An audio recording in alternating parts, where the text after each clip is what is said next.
My name is Ernie Edgar. I'm General Counsel for Atkins North America, which is a subsidiary of W.S. Atkins plc, a publicly listed company on the London Stock Exchange. We do architect, engineering, and project management for some of the most iconic projects around the world. And in 2010, we were acquired by our UK parent, Atkins. And at that time, we had a problem, and that problem was a Foreign Corrupt Practices Act investigation arising from projects that we had begun working on in the Middle East. FCPA is a bet the company kind of situation. You spend a lot of money on very expensive lawyers who are very good at what they do. You spend a lot of money on electronic discovery, which is part and parcel of any kind of investigation or litigation these days, regardless of the issue. And you have to spend it because the future of the company is at stake. Mark and his team have worked with my company for many years, even predating my arrival at the company. And as Miller Friel, the very first thing they did for us was pick up the phone and call and ask about whatever happened to that recovery. Did the insurance company ever come back to you? And after a little bit of research, we realized that for reasons that to this day really aren't understood, the carrier just kind of lost the thread on the case.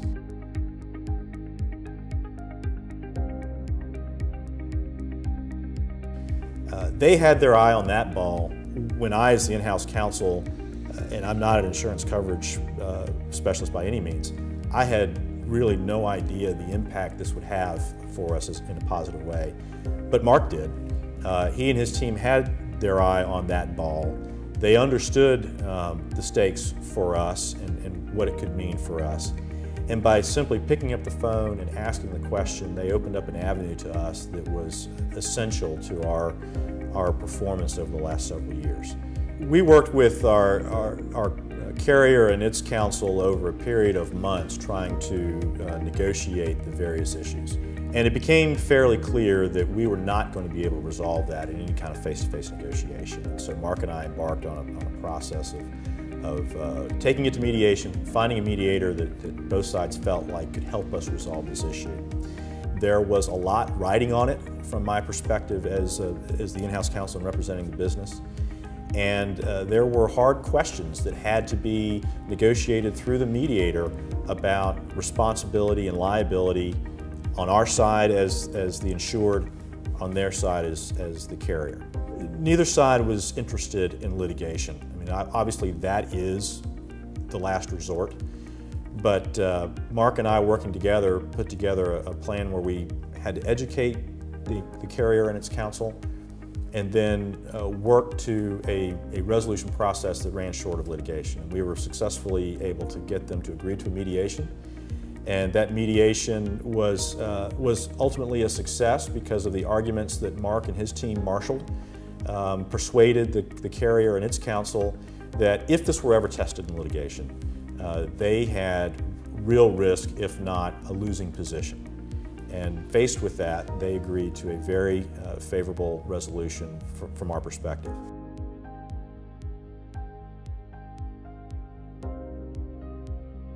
Because they are specializing and focused on insurance recovery, they're able to understand the impact of those questions, the importance of those questions, do the analysis, come up with the arguments that successful, whether it's in a mediation like we had or going further into a dispute resolution mode such as litigation or something administrative, and get a good result for the client. I don't think, frankly, that if we'd had a general practitioner that we would even have known to give notice on this particular policy, let alone that the policy spoke to our needs and that we were entitled to recovery. And then to be able to marshal all those arguments, to educate the carrier and its counsel on what we were facing with what has become a relatively new and very highly enforced statute. In the broadest sense, our case was really groundbreaking, both for this firm and I think for the insurance bar as a whole, because we were able to demonstrate, and the insurance company accepted, that they had to cover the costs that we endured for our own internal investigation and our defense costs going forward. And then as we were able to successfully resolve the case with the government authorities, dealing with the question of how does that settlement play in the context of insurance coverage.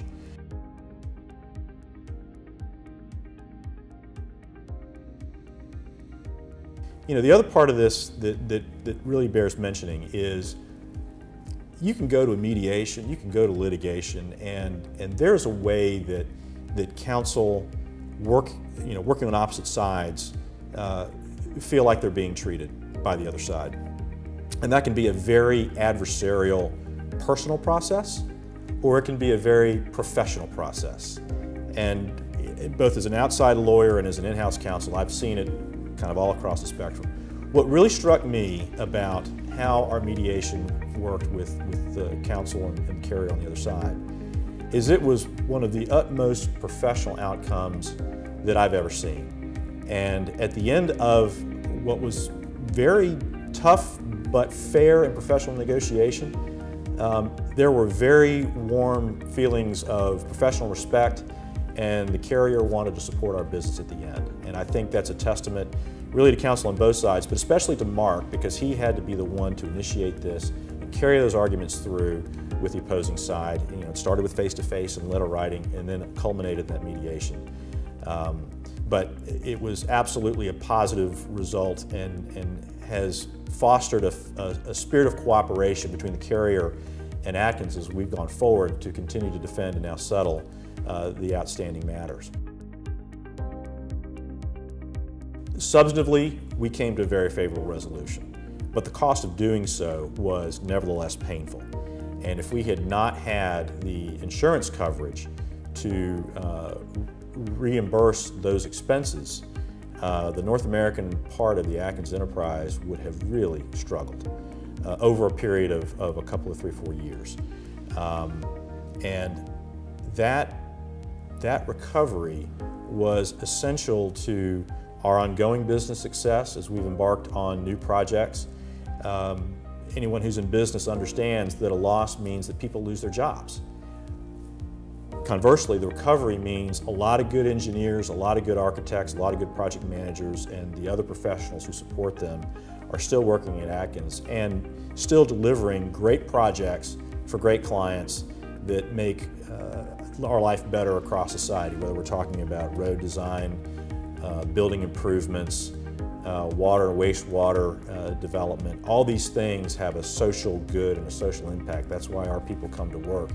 And because of that recovery, more of our people are coming to work, and that's an enormous impact on our company and our society. In short, their advocacy was brilliant. They came up with theories that our coverage counsel and carrier were not familiar with and didn't understand with regard to FCPA. And at the end of the day, they were able to help us recover millions of dollars in insurance reimbursement that had a material positive impact on our company's performance and allow us to continue doing what we're really good at.